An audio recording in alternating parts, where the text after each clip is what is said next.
Bonjour à tous, c'est Phasma et aujourd'hui je suis super content de vous retrouver. Je vous retrouve pour vous présenter ce terrarium, c'est un nouveau terrarium pour les dendrobates. Allez hop, c'est parti. Pour commencer cette présentation, je vais vous parler tout d'abord de la partie technique. Donc niveau partie technique, on va tout d'abord parler du terrarium. Donc le terrarium, c'est un terrarium qui fait 100 par 60 par 80.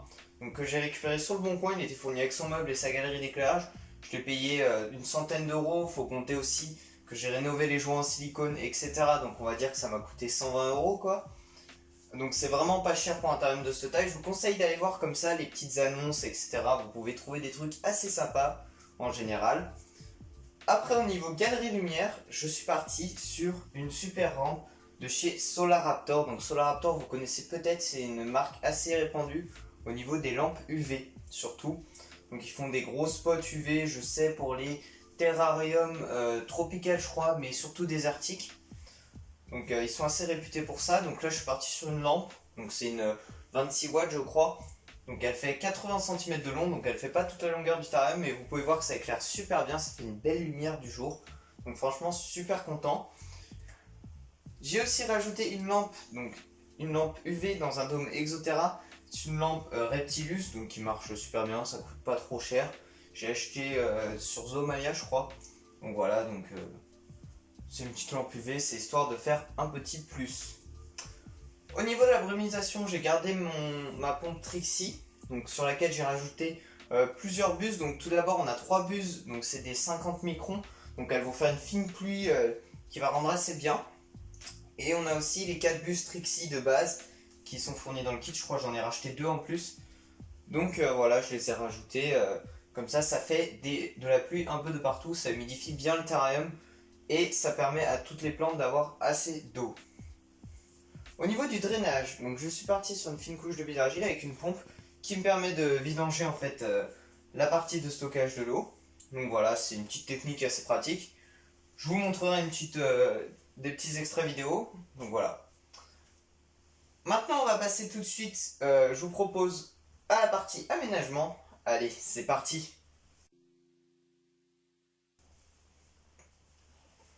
Donc pour la partie aménagement, je suis parti sur un substrat donc composé d'une couche de bidargile. Il y en a au fond, j'en ai mis 8 cm et au devant, on a à peu près 5 cm. Donc comme ça me fait un petit dénivelé. C'est assez joli, c'est ce qu'ils utilisent en aquarium pour mettre un peu de relief.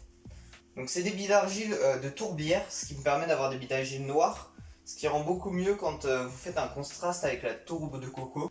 Après, donc j'ai placé au-dessus un film de chez Reptile Planet, je crois, c'est le film à maille non toxique, je crois qu'ils appellent ça comme ça. Ça permet de séparer en fait votre substrat avec les bidargiles, c'est super important, sinon vos bidargiles en 2 semaines elles vont être défoncées. Et pour le substrat, donc j'ai utilisé de la tourbe de coco avec du manado, donc le manado qui va permettre de rajouter un peu de minéraux, donc j'en avais sous la main, du coup j'en ai rajouté, j'ai mixé et ça fait un rendu assez joli avec un petit noir moucheté un peu de partout. Au niveau de décor, donc je suis parti sur des racines, donc j'ai utilisé un gros cep de vigne qu'on peut voir et c'est la pièce centrale en fait un peu du terrarium. On a une petite racine de liège qui est juste à droite, donc sur le côté. On a aussi une racine Asia qui est à gauche, vous la verrez pas trop mais je vous mettrai des plans vidéo. On a aussi des noix de coco, donc un peu de partout, ça c'est pour les cachettes principalement. Et on a une gamelle d'eau, donc la gamelle d'eau pour le moment elle est temporaire, c'est juste pour qu'elle puisse s'hydrater le temps que la brumisation se mette vraiment bien en route et que le terrarium garde une bonne humidité.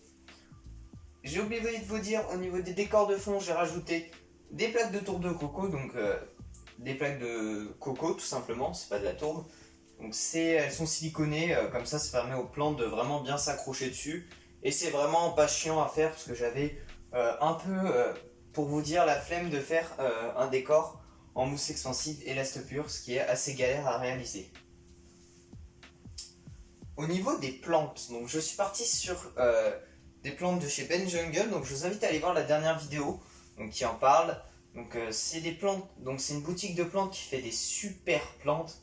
Donc comme vous voyez là, pour toutes les plantes qu'il y a dans le terrarium, j'en ai eu pour, allez on va dire 80 euros en comptant 15 euros de frais de port.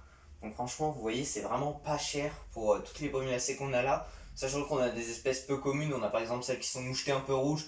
je sais qu'on n'en trouve pas partout. On a une galaxie, je sais qu'on la trouve pas partout. Donc voilà, on a plusieurs espèces, ça rend un rendu assez sympa. Donc les brumisaciées, elles sont presque toutes en épiphyte, sauf celle au sol, que j'ai plantée au sol parce que en fait j'avais plus de place en épiphyte, du coup je me suis dit tiens, on va voir si au sol elle pousse. Et sinon, au sol, j'ai mis aussi une Asplendium, donc on peut la voir, les centrales. Elle était dans mon ancien terrarium, elle avait du mal à repartir parce qu'elle avait plus beaucoup de lumière avec les autres plantes qui étouffaient un peu les hauteurs. Du coup, elle avait plus de lumière, du coup, j'ai remis au centre en espérant qu'elle reparte. Pour le moment, elle est plutôt bien partie, on va dire. Derrière la Splendium, il y a un ficus, donc lui aussi, je l'ai mis un peu à l'ombre parce qu'il aime pas trop les soleils directs, je crois. Donc voilà. Et tout à gauche, on a aussi une fougère. Donc c'est une fougère assez sympa. Je trouvais sur le site, je regardais un peu, puis j'ai trouvé ça. Je me suis dit, tiens, on va essayer, on va voir si ça repart. Pour le moment, elle fait pas trop la gueule, elle a l'air d'un peu repartir. Et tout à droite, pour finir, on a une petite Phytonia. Donc celle-là, je l'avais ramenée de Reptilion, je crois. Donc elle est assez rouge, elle est super belle. Donc j'espère qu'elle va repartir et que ça va faire un petit tapis à droite. Ce serait vraiment sympa. J'ai aussi mis à quelques endroits des petites orchidées, donc il y en a 2-3 je crois, il y a aussi des petites bucéphalandrins un peu parsemés de partout. Donc ça c'est des petits pieds qui me restaient de l'ancien terrarium qui s'étaient pas trop développés, donc je vais voir si là ils se redéveloppent. Donc voilà, au niveau plantes, j'ai aussi placé des spores de mousse, donc ça c'est une technique assez répandue où vous mettez du yaourt dans un bol. Vous rajoutez vos spores de mousse, votre mousse de java coupée en très fins morceaux et vous étalez ça et au début ça va un peu moisir, ça va sentir vraiment un peu mauvais quoi, ça va sentir le yaourt un peu pourri quoi. Mais après ça va repartir et ça va donner un rendu super beau. Donc voilà. L'important pour cette technique c'est surtout de bien humidifier pour que vos mousses repartent du plus bel effet. Donc voilà, donc j'ai fait un peu le tour du terrarium. N'hésitez pas à me dire ce que vous en pensez. Donc voilà, donc c'est la fin de cette vidéo. J'espère qu'elle t'aura plu. N'hésite pas à me dire ce que tu en penses du terrarium. Franchement, moi le nouveau club de Dendrobat qui est dedans s'en porte super bien. Ils m'ont déjà fait des petits d'ailleurs. Je vous montrerai une autre petite vidéo à ce sujet. Donc moi je vous laisse. Je vous dis à la prochaine. C'était Phasma. Allez, ciao ciao.